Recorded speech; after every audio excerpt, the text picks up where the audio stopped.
नमस्कार। आज 3 मई है, दिन रविवार। ये है पटना समाचार। आइए जानते हैं बिहार की 30 फटाफट बड़ी खबरों को।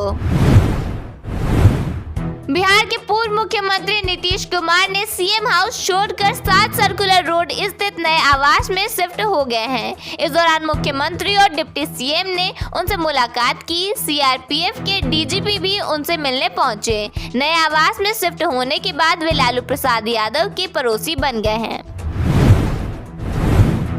एईडीओ परीक्षा आयोजित करने वाली कंपनी को ब्लैक लिस्ट कर उसकी बैंक गारंटी भी जब्त कर ली गई है। आरोप है कि कंपनी ने आयोग की सूची के बजाय अपने लोगों की ड्यूटी लगा दी थी। यह परीक्षा 14 से 21 अप्रैल के बीच आयोजित की गई थी। वैशाली में महिला आयोग की अध्यक्ष अश्वमेध देवी की कार एक स्कॉर्पियो गाड़ी से टकरा गई। यह हादसा एक बाइक सवार को बचाने के दौरान हुआ। बताया गया कि वह केस की सुनवाई कर लौट रही थी। दरभंगा में एक युवक की उस समय हत्या कर दी गई जब वह अपनी गर्लफ्रेंड के साथ होटल से बाहर निकल रहा था। मृतक की बहन का कहना है कि लड़की ने फोन कर उसे बुलाया था और उसके भाई ने इस वारदात को अंजाम दिया है। पटना में विजय चौधरी ने कहा कि अल्पसंख्यकों के साथ किसी तरह का भेदभाव नहीं होगा। उन्होंने कहा कि सीएए और वक्फ कानून को लेकर विपक्ष ने सिर्फ माहौल बनाया है। साथ ही उन्होंने C3 पर जीरो टॉलरेंस की बात कही। लखीसराय में ग्रामीणों ने पुलिस हिरासत से एक आरोपी को छुड़ा लिया। पुलिस टीम गुप्त सूचना के आधार पर छापेमारी करने पहुंची थी। इस दौरान थानाध्यक्ष के साथ भी धक्का मुक्की की गई। पूरे बिहार में आपदा प्रबंधन अलर्ट सिस्टम का ट्रायल किया गया। इस दौरान करोड़ों मोबाइल यूजर्स के फोन पर खतरे का मैसेज और वॉइस नोट भेजा गया। पटना के बड़े अस्पतालों में रियल टाइम बेड सिस्टम की कमी सामने आई है। इसके कारण मरीजों को गोल्डन आवर में इलाज नहीं मिल पा रहा है। एक मरीज के बेटे ने बताया कि उसके पिता 3 दिनों से स्ट्रेचर पर पड़े हैं। बेगूसराय में स्कूल में एक साथ पढ़ाई और जनगणना कार्य कराने का निर्देश दिया गया है। इस फैसले का शिक्षकों ने विरोध किया और कहा कि गर्मी के कारण यह संभव नहीं है। बक्सर में एक शादी समारोह के बाद एक डांसर के साथ रेप की घटना सामने आई है। पुलिस ने एक आरोपी को हिरासत में लिया है जबकि अन्य आरोपियों की तलाश जारी है।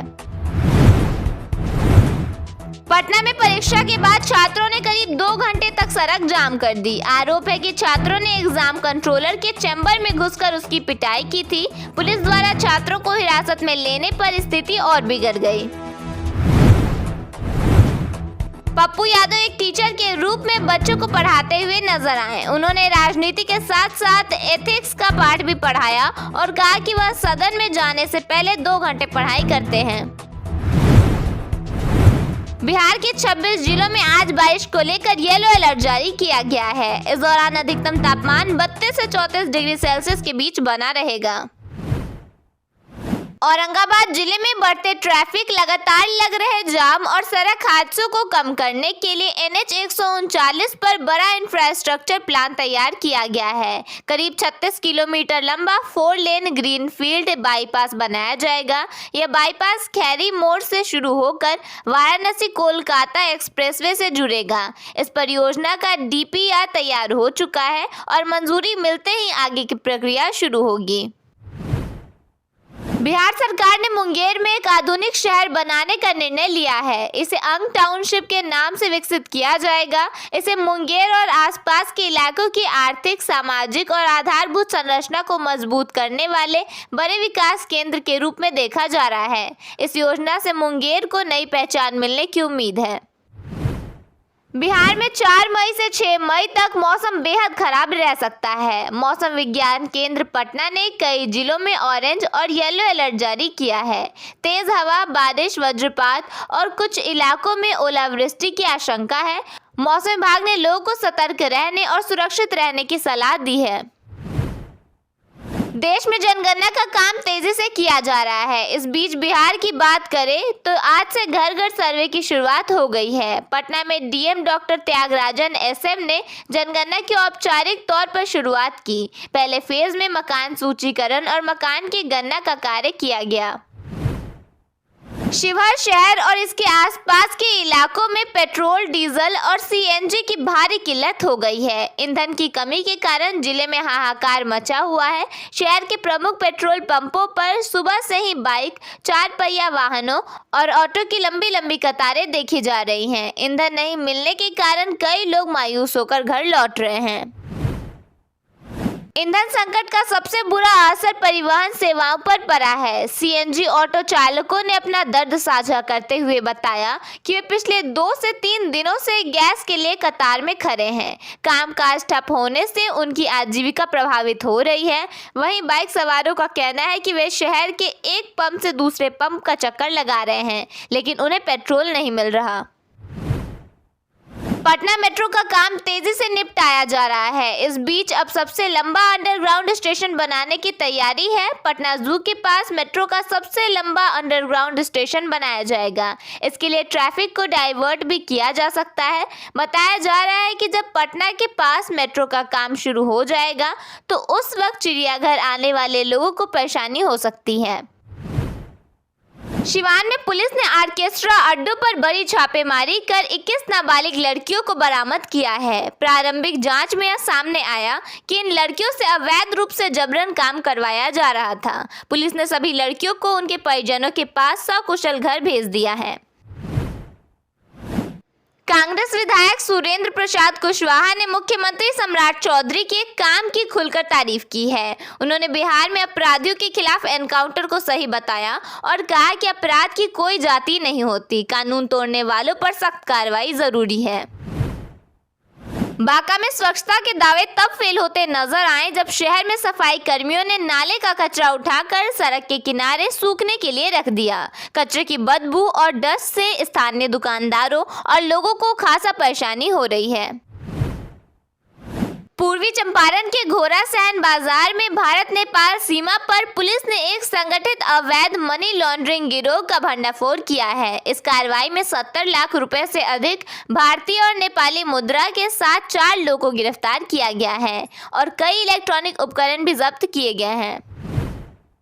मुजफ्फरपुर में साइबर ठगों ने सीबीआई जांच के नाम पर एक रिटायर्ड अधिकारी से 17 लाख रुपए ठग लिए। ठगों ने वीडियो कॉल के जरिए डिजिटल अरेस्ट का डर दिखाकर उन्हें घर में नजरबंद रखा। पैसे देने के बाद भी और मांग होने पर पीड़ित को ठगी का एहसास हुआ और उसने शिकायत की। पुलिस ने कार्रवाई कर 3 आरोपियों को गिरफ्तार किया है और कई बैंक पासबुक, एटीएम व फर्जी सामान बरामद किए गए हैं। पटना में अतिक्रमण हटाने के लिए आज से 30 मई तक बड़ा बुलडोजर अभियान शुरू हो रहा है। राजधानी, पाटलिपुत्र और कंकड़बाग सहित कई इलाकों में 9 विशेष टीमें अवैध निर्माण हटाएंगी। प्रशासन ने स्पष्ट किया है कि विरोध करने या दोबारा कब्जा करने वालों पर एफआईआर दर्ज कर सख्त कानूनी कार्रवाई की जाएगी। जदयू नेता निशांत कुमार 3 मई से सद्भाव यात्रा पर निकल रहे हैं। पटना से वाल्मीकि नगर तक इस यात्रा में स्वागत कार्यक्रम, मंदिर दर्शन, जंगल सफारी, ऐतिहासिक स्थलों का दौरा और बेतिया में बड़ा संवाद कार्यक्रम शामिल है। बिहार में सोनपुर और गैबीनाथ धाम में 2 नए ग्रीनफील्ड एयरपोर्ट बनने जा रहे हैं। सरकार ने परियोजनाओं को मंजूरी देकर काम शुरू कर दिया है। इन एयरपोर्ट से पटना का दबाव घटेगा, पूर्वी बिहार को नई हवाई सुविधा मिलेगी और पर्यटन, रोजगार और व्यापार को बढ़ावा मिलेगा। बिहार में कैबिनेट विस्तार को लेकर इन दिनों चर्चा तेज है। इस बीच डिप्टी सीएम विजय कुमार चौधरी ने जेडीयू ऑफिस में प्रेस कॉन्फ्रेंस के दौरान कहा कि मुख्यमंत्री सम्राट चौधरी के नेतृत्व वाली सरकार नीतीश कुमार की राह पर ही आगे बढ़ रही है। साथ ही 2025 से 30 तक फिर से नीतीश के वादे को यह सरकार पूरा करेगी। मोतिहारी में नगर निगम द्वारा टैक्स 15 से बढ़ाकर 30 रुपए करने के विरोध में ऑटो और ई रिक्शा चालकों की हड़ताल जारी है। शहर में यातायात व्यवस्था ठप होने से यात्री परेशान है। चालक संघ ने आंदोलन तेज करने की चेतावनी दी है। रोहतास जिले के नटवार थाना क्षेत्र के महरोर गांव के समीप दिनारा विक्रमगंज पथ पर गिट्टी लदा हाईवा और ट्रक की आमने सामने की टक्कर हो गई। इस घटना में हाईवा के परखच्चे उड़ गए और ड्राइवर की मौके पर ही मौत हो गई। विक्रमगंज तरफ से दिनारा की ओर जा रहा था।